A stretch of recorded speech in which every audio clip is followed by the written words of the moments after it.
আজ পাবনা শহরের ট্রাফিক মোড়ে গাজার চলমান গণহত্যার প্রতিবাদে বিক্ষোভ মিছিল শুরুর ঠিক আগ মুহূর্তে এক অভূতপূর্ব দৃশ্যের অবতারণা ঘটে।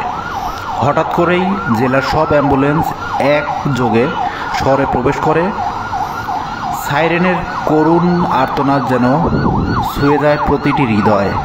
সেই শব্দে মনে হচ্ছিল যেন গাজার ব্যথা আজ ছড়িয়ে পড়েছে পাবনার আকাশেও। পুরো শহর যেন মুহূর্তেই পরিণত হয় গাজার প্রতিচ্ছবিতে।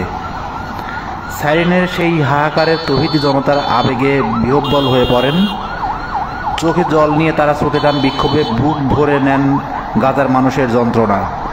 শহরের দোকানপাট, ব্যবসা প্রতিষ্ঠান সব কিছু বন্ধ রেখে মালিক ও কর্মচারীরা রাস্তায় নেমে আসেন, কণ্ঠ মেলান একই দাবিতে: ইসরায়েলের বর্বর আগ্রাসন বন্ধ হোক, ফিলিস্তিন স্বাধীন হোক।